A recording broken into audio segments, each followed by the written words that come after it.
Happy Monday, you guys. Today we're going to be watching the baby Emmanuel sentencing.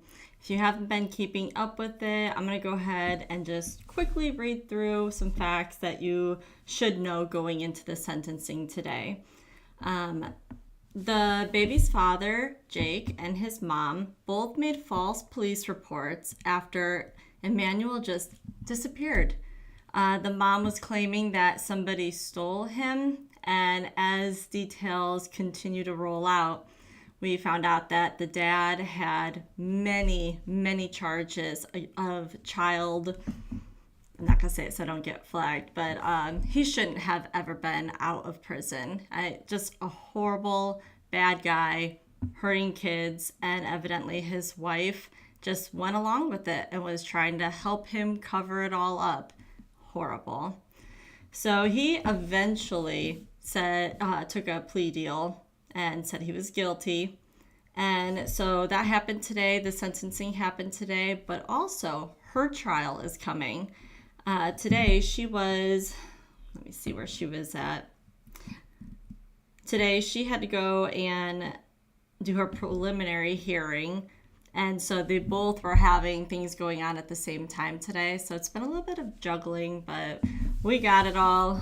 So let's go ahead and watch this. It's nice it already played, so we can skip through if there's any breaks or anything. And if you need the volume up or down, let me know. Move myself to the corner.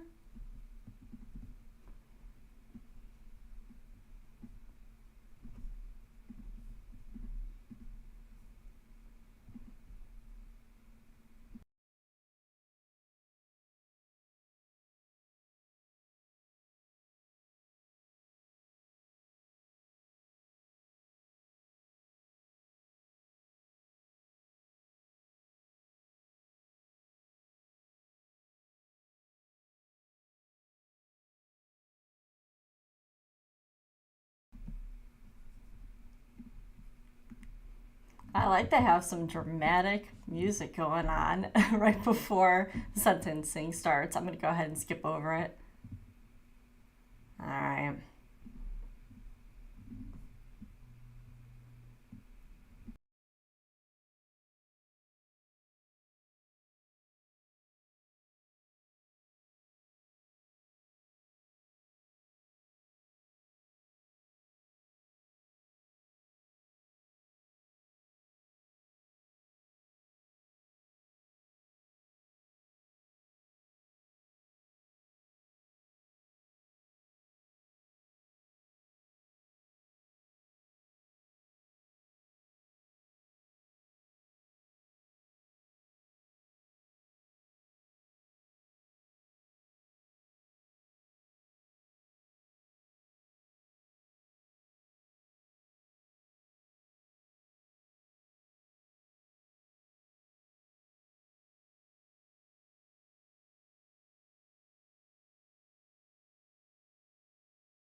No recording except for the pool camera.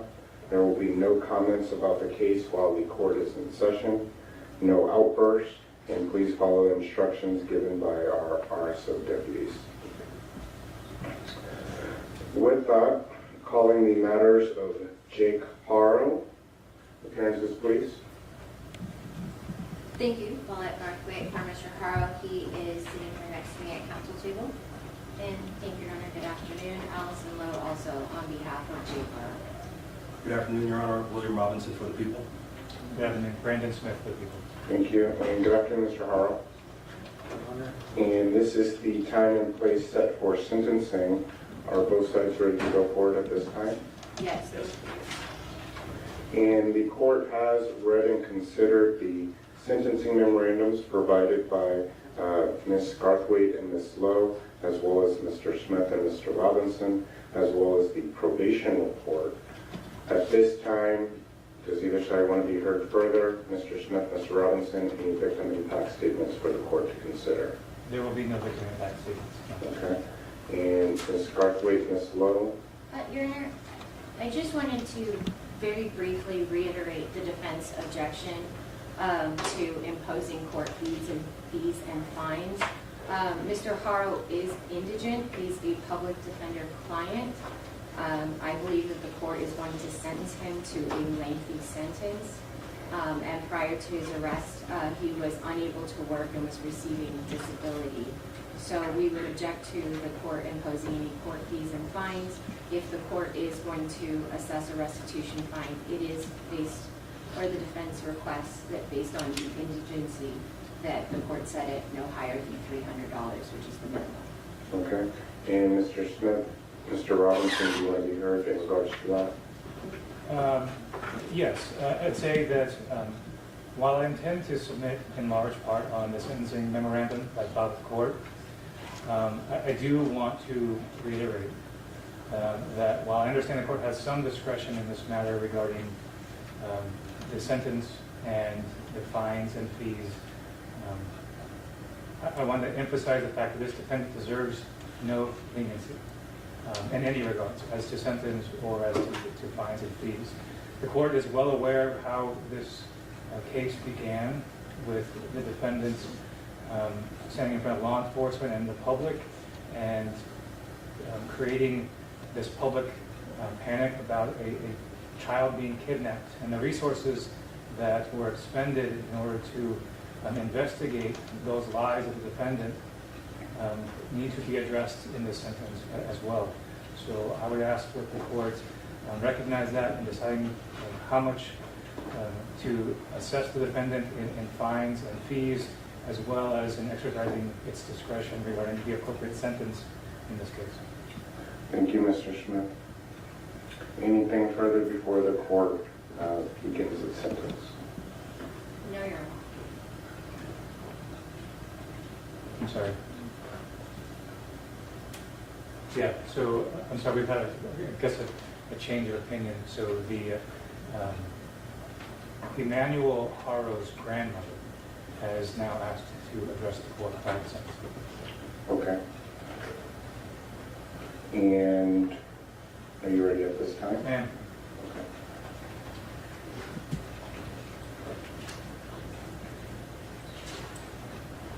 Okay.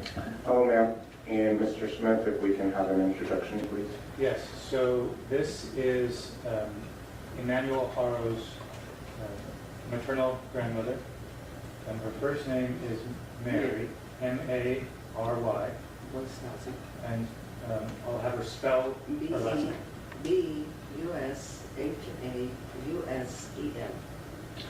Good afternoon, ma'am, and thank you for being here today. And ma'am, I want to make sure that I hear everything that you have to say, that our court reporter can take down everything that you have to say, and that we have an accurate record. We've cleared our entire afternoon, so you don't feel the need to be rushed. So whenever you're ready, if you could speak loudly and clearly and slowly for us. But whenever you're ready. I want Jake to look at me. I want him to face me. And ma'am, if you can address the court. I would like for him to face me, to look at me. Okay.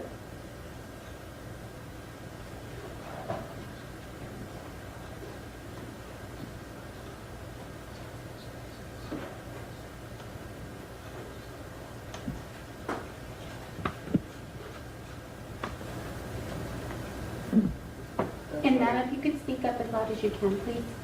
I wanted Jake to face me, to look at me, because I told him that I would be here for his sentencing before he was arrested. I talked to him about, as a friend, to tell me everything, because he didn't give me the opportunity to meet my grandson. He destroyed my whole family. He branded his children for life. He damaged her children, all his children for life.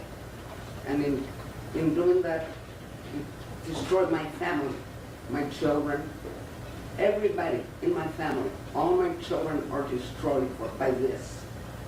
He changed my daughter to where we don't know who she is. He never gave me a chance to see my grandchildren. He kept my daughter away. I don't know what he did or what. how he changed my daughter's life. But she was never that same person after she went to live with him. The only reason Rebecca came back, because in March I had a stroke. And my son got hold of her and told her I was in ICU. That's how I met Mackenzie, my 2-year-old granddaughter. I didn't even know she existed. Because I was not aware that she was pregnant with Mackenzie. I was not aware that she was pregnant with Emmanuel. I never met Emmanuel. You know, it deprived everybody. And it has hurt my children because the media has torn all of my children apart, okay? Because they say, Grandma knows, Grandma isn't on it, Grandma doesn't know nothing. If I had known what was going on, I would have take my daughter out of there forcefully, or I would have called the police. My sons would have come and got her, okay? Never did we ever knew anything. If I had known when I called social service when Rebecca moved in, I called social service to let them know that I didn't like him. Because my granddaughter Irene was afraid. She didn't want to be there. She called me and she says, Grandma, I don't want to be there. Okay, so I called social service. I asked social service to give me a report of what had happened, they found out. Oh no, she's fine, the house is beautiful, they have food in the fridge, that's it. Had social service come and told me what he had done to promise his other children. Nothing of this would be here. We wouldn't be here, I wouldn't be here.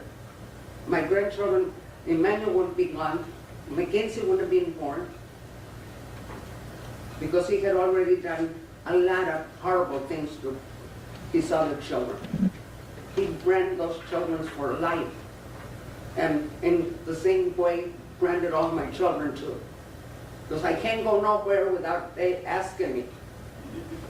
Every time I go to the store or somebody recognizes me, they attack me, you know, on social media, everywhere. And that is not my doing or my children. This has been horrible for us. I was glad the day that got arrested because I fear for my daughter's life, I fear for everybody. And you know, he had a second chance. My daughter didn't have a chance with him. Or his children. His children didn't have a second chance. And I think the judge that let him go should be here sitting with him. And so is social service. Because they could have told me, oh no, protocol doesn't allow us to tell you anything. Well, how are we supposed to protect our children if we don't know? The court knows what's going on. I didn't know. I called social service. I didn't know what he had done to his other children.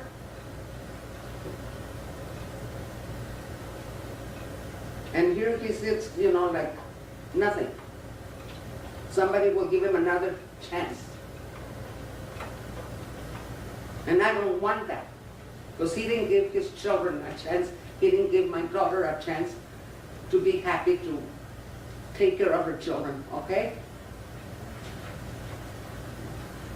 My 20-year-old granddaughter, my 18-year-old granddaughter are a mess because of him.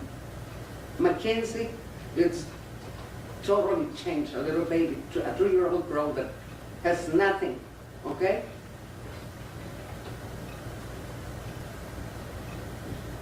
I'm very, very stressed out, very angry at the justice system for letting this guy, giving him a chance. Who gave my grandchildren a chance, a second chance?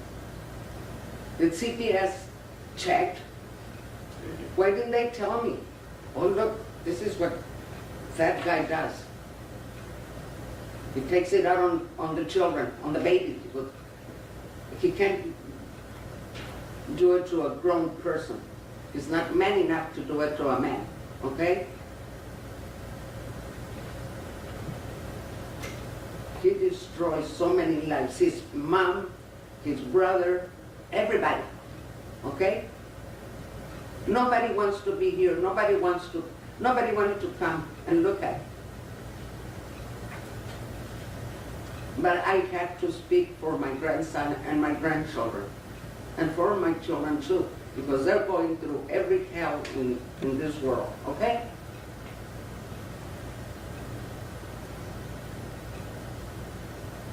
Thank you, Mom.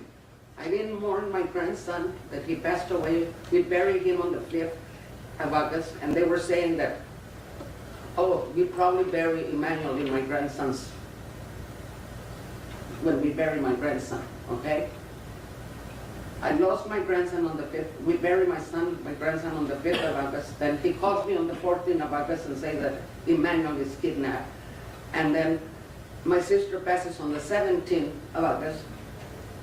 We didn't have a chance to mourn any of my sister, my grandson, my other grandson, none. Because everybody was angry at everybody because how could this happen? Why?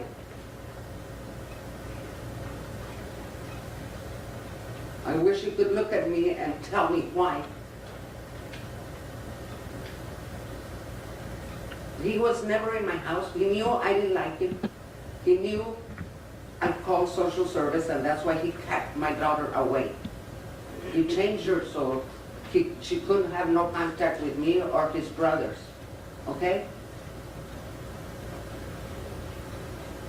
Had I had not had a stroke, I would have never met McKinsey or, probably heard it on the news about Emmanuel, okay?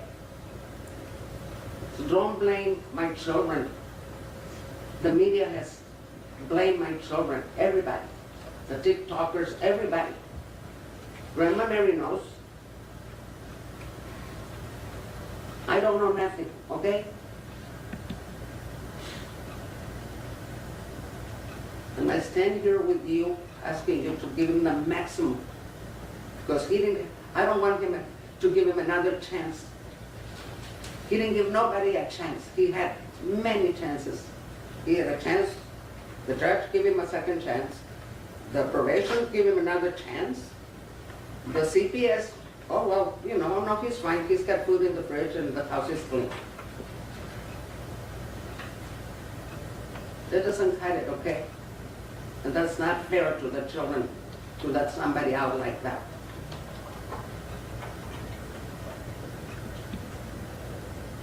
And I'm sorry, Your Honor, I'm just very, very upset and very stressed out. And ma'am, no need to apologize. This proceeding here is for you to make your impact statement to talk about how the crime has affected you and your family. I do want to lead with, I'm sorry for your loss. I'm sorry for all the hurt that you and your family have gone through. A lot of hurt. And I want to thank you for being here today. I'm here because I'm the only one that wanted to be here because my children don't trust themselves to come in and talk because they're so upset, so angry at this system, what they did. How could they give him a second chance when you see the pictures of the little girl? How? That's beyond me. You get two drunk driving tickets and you go to jail or you pay a goddamn fine. And he, a slap on the hand, go and do community work. Okay? How does that happen, Your Honor? I want to know how did that happen.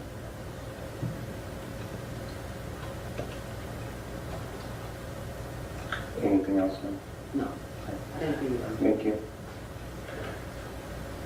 Mr. Smith, Mr. Robinson, any other impact statements on behalf of the people? No, thank you. Ms. Garthwaite, Ms. Lowe, no impact statements on behalf of the defense. No, thank you, Your Honor. And submitting on your motion. Yes. Submitting on your motion. Yes. So the court is now going to pronounce judgment at this time. Ms. Lowe, Ms. Garthwaite, Mr. Robinson, Mr. Smith, are you okay if I sentence on all three together, all three cases? Yes. Yes. This time, this court, having taken the defendant's plea, having read and considered the probation report, and having seen, heard, and considered the evidence and arguments of counsel at the sentencing hearing, as well as taking judicial notice of its own records, hereby pronounces the sentence as described in this order. The court imposes an aggregate sentence of 180 days and 6 years, 8 months, plus 25 years to life, and fines as specified. As I will explain shortly, the sentence of 180 days and 6 years and 8 months will be determinate. The 25 years to life is indeterminate and will be described at this time. Probation is denied. Because Mr. Haro was on probation for a felony offense at the time he committed the serious and violent offenses of murder and assault on a child under 8 causing death, he is ineligible for probation pursuant to Penal Code Section 1203. Accordingly, probation is denied. In regards to the terms of imprisonment, this case involves the imposition of determinate terms and indeterminate terms. The court will first address the indeterminate terms. I did read the briefing submitted by Ms. Lowe and Ms. Garthwaite, as well as by Mr. Smith and Mr. Robinson. For count 1, in case FERI 2504-808-1, murder in the second degree, the court imposes the only term provided by law of 15 years to life. The court notes that the amended complaint filed by the people lists the punishment for count 1 as 25 to life, which would suggest that the charge is first-degree murder, but we did have a discussion at the last hearing regarding those sentence or that charge, and that is in the second degree.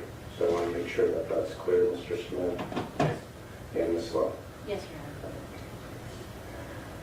Honor. Accordingly, the court orders the designation of the 25 to life stricken from the amended complaint. For count 3, in case FERI 2504-808-1, assault on a child under 8 causing death, the court imposes the only term provided by law of 25 years to life. The court finds that counts 1 and 3, in case ending in 808-1, are based on the same act. An act or omission that is punishable in different ways by different provisions of law may be punished under either of such provisions, but in no case shall the act or omission be punished under more than one provision. Accordingly, the court stays the punishment for count 1, the murder charge, pursuant to Section 654. The court declines to stay the punishment for count 3 instead of count 1, pursuant to Section 654. Mr. Haro, through his attorney, urges the court to stay the higher punishment because he acknowledged wrongdoing and pled guilty at an early stage of the criminal process, which is a mitigating factor under the rules of court. And the court does not find this to be a compelling reason to select the 15-year to life term in lieu of the 25-year to life term. While Mr. Haro did plead guilty at an early stage in the proceedings, this does not outweigh the significant and considerable aggravating factors that he has admitted to. It cannot be ignored that Mr. Haro was on probation for severely abusing one child when he decided to assault and kill another child. Further, the court notes that Mr. Haro was out on bail in 2 cases, including one for abusing his daughter when he killed baby Emmanuel. And the fact that Mr. Haro pled guilty at an early stage, while not insignificant, cannot overcome the horrific nature of the circumstances here. Given the admissions Mr. Haro himself has made with respect to the aggravating factors, accordingly, I will impose the indeterminate term of 25 years to life. Mr. Harrell has also been convicted of 3 felony charges with determinate sentences. The court selects the child abuse charge, 273A from case BAF 2101265-2 to be the principal offense.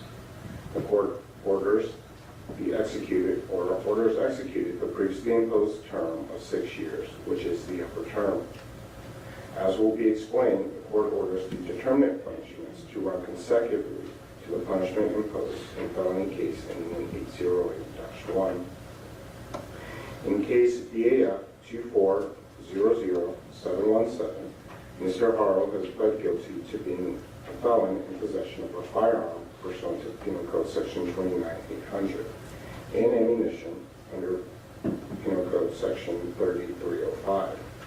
These offenses are based on his possession of a loaded firearm, which is a single act. Accordingly, the court stays punishment for count 2, the possession of ammunition charge pursuant to Section 654. For the firearm possession charge of count 1, I will impose a subordinate term of 8 months, which is 1/3 of the midterm, to run consecutively to the principal term. When determining whether to impose consecutive or concurrent sentences, the rules of court provide several factors for the court to consider. The factors related to the crime include whether or not, 1, the crimes and their objectives were predominantly independent of each other. 2, the crimes involved separate acts or threats of violence. Or 3, the crimes were committed at different times or separate places, rather than being committed so closely in time and place as to indicate a single period of terrible behavior. The court may also consider any aggravating or mitigating circumstances in deciding whether to impose concurrent or consecutive sentences, except that the court may not impose a consecutive sentence based on 1, a fact used to impose the upper term, or 2, a fact used to otherwise enhance the defendant's sentence, and 3, a fact that is an element of the crime. The consecutive punishments are appropriate here because the crimes and their objectives were independent of each other, involved separate acts, and were committed at different times, indeed over the course of many years. Accordingly, the court imposes all felony punishments to run consecutively to each other. Mr. Harrell has also pled guilty to a misdemeanor offense of filing a false police report in count 2 in felony case ending in 808. For this misdemeanor offense, the court imposes a term of 180 days to be served in any penal institution. Having imposed the terms as explained, the court hereby imposes an aggregate term of 180 days and 6 years 8 months, plus 25 years to life in state prison. I do want to touch on my discretion in case there was any question. Looking back on this in the future, were the voters or the legislature to amend any statutes, or were there to be any decisional law in the future that would grant this court any additional discretion in sentencing and which might benefit Mr. Harrell, this court would decline to exercise any such additional discretion to lower or mitigate Mr. Harrell's sentence. The court has weighed and balanced all the aggravating and mitigating factors in this case and considered all circumstances such that the court believes the current sentence is just and appropriate. Mr. Harrell's conduct and culpability in the offense against his own children lead the court to conclude that Mr. Harrell's sentence today is fully justified without future downward modification, even should the legislature provide such discretion. In regards to the fines, the court will impose a restitution fine of $10,000. The court finds the maximum fine is appropriate given the number of felonies the defendant was convicted of and the number of years he is being ordered to serve. The court imposes the parole revocation restitution fine in the amount of $10,000 as well. This fine is stayed unless and until parole is revoked. I will impose the court security fees as well as the penalties. The court additionally imposes the state penalty of $10 for every $10 or part of $10 upon every fine imposed. the state penalty assessment of 20% of the base fine, the court operations assessment of $40 for each conviction, and the court facilities assessment of $30 for each conviction. Ms. Lowe, I will take note of your request and your delinquency. And at this time, those fines and fees will be imposed, but stay the execution pursuant to delinquency. In regards to restitution, the court orders victim restitution to be paid in any amount that may be determined in the future. Mr. Haro is also ordered to pay interest at a rate of 10% per annum, accruing as of October 12th of 2018 in case BAF ending in 265, as of July 27th, 2024 in BAF ending in 717, and as of August 14th, 2025 in felony case ending in 808-1. Mr. Haro is hereby advised the restitution orders shall be enforceable as if they were civil judgments. Mr. Haro, I'm going to advise you of the following at this time. You are advised of your right to appeal. The notice of appeal must be filed within 60 days after the rendition of the judgment or the making of the order being appealed. You are also advised that if you are indigent, you are entitled to appointment of counsel upon request. Sir, I'm also advising you of your requirement to provide buccal swab samples, right thumbprints, and a full palm print impression of each hand and any blood specimens or other biological samples.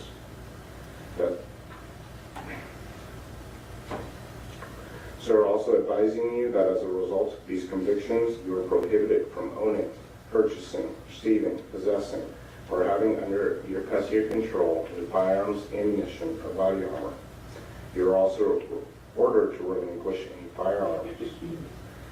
Sir, I'm advising you, and I went over this at your plea, that if you are not a citizen of the United States, these convictions will have the consequence of deportation, exclusion from admission to the United States, and denial of naturalization pursuant to federal law. You're also advised that at the expiration of the term of imprisonment here imposed, you may be released on parole unless the Board of Prison Terms waives parole for good cause. If parole is granted, the period of parole shall be for 3 years. Now, sir, going over your credits, and Ms. Lowe, Ms. Garthwaite, Mr. Smith, Mr. Robinson, I believe we went over these this morning, but just want to make sure that I have the correct credits. Sir, in BAF case ending in 017, you have credits of 72 plus 72 for a total of 144 days. Mr. Smith, Ms. Lowe, Ms. Garthwaite, do you agree? Yes. Yes. In case ending in 265, your banning case, you have credits for 167 days actual plus 166 days 4019 for a total of 333. Yes. Yes. And lastly, sir, in the case, your newest case, ending in 808, your Riverside case, you have credits of 74 days actual plus 0 days good time credit for a total of 74 days. Yes. So to reiterate the final disposition, Mr. Haro, you are hereby sentenced to serve 180 days and 6 years, 8 months to terminate. You are ordered to serve 25 years to life in the state prison for the child abuse perpetrated against CH, for unlawfully possessing a firearm and ammunition after having been convicted of such a heinous crime, and for the senseless assault and murder of baby Emmanuel.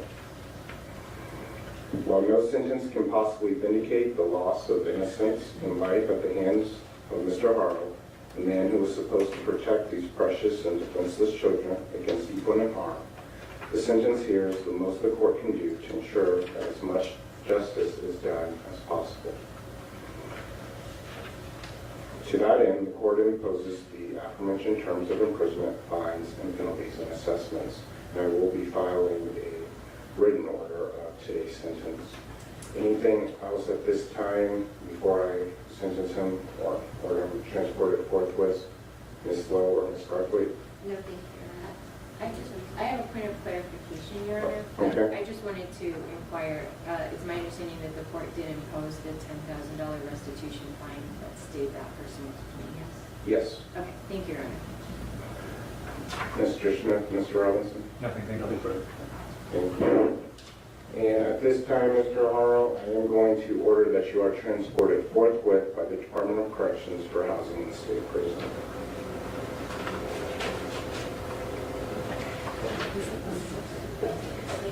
And Ms. Loam, Ms. Garthwaite, before you leave, there was an issue that we had kicked over to today's date in regards to the violation of probation and the subpoenaed documents. Mr. Robinson, Mr. Smith, Ms. Lowe, Ms. Garthwaite, how would you like to proceed with those documents? It's my request that be put over to the January 21st FSC date. I did tell defense counsel for Mr. Haro that I would notify them. I'd like to address who has standing to object to those on that particular day. In Your Honor, anytime that third-party documents are subpoenaed to a court, there's a procedure where the court has to determine if there's good cause and conduct an in-camera hearing, and that's with or without an objection. But I already did object to the release and asked that the court follow that process of the last court proceeding. If the court would like me here in January to make that same record, I'm happy to do so. So you made the record. It was my understanding that there might be a request that those documents were not needed. So we'll continue the matter to January 21st. I'll note your objection.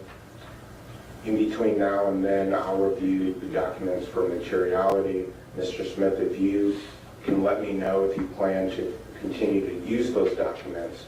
If you're not going to use the documents, then I will not review them and we'll keep them downstairs. But if they are going to be released, I will review them for materiality. Based on my limited understanding of what's in those documents, I do believe it's possible that I would like to use them, so I asked the court to review them. Okay, so I'll review them by the next court date, and then Ms. Lowe and Mr. Smith will have further conversations, and we'll figure out, Ms. Lowe, if it's necessary for you to appear on that January 21st date, as well as you, Ms. Garthwaite. Anything else? Yes, Your Honor, Mr. Haro has some paperwork to take back with him.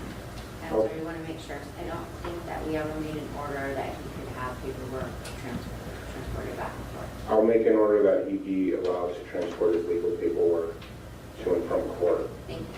Thank you.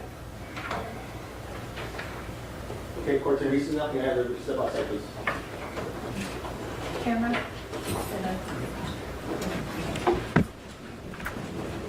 All right.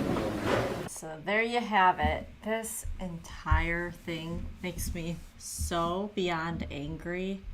And then when there were parts during the sentencing of talking about like punishments and what's going on with him, he would start shaking his head. I'm like, he is just such a bad guy. Horrible.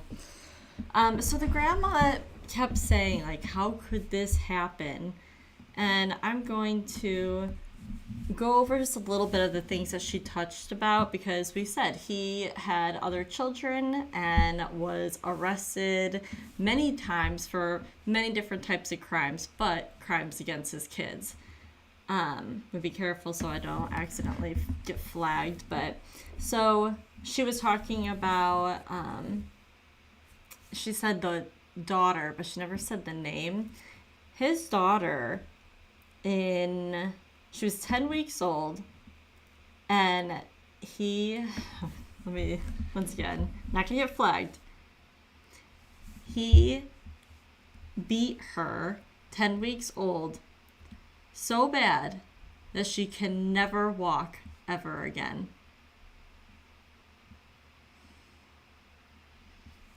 He did go to prison, not for nearly long enough. It's just horrible. It's all horrific. And a lot of this is California has been doing a big overhaul of their court systems and everything that goes along with it. They would try to hurry and flip them to go back out to the public, giving them a second chance sooner than what any other state does. Like, they were basically trying to market it as a good thing. But no, it's doing this. It's allowing killers, bad people, to be in prison for like a year, and then they get out and they just keep going.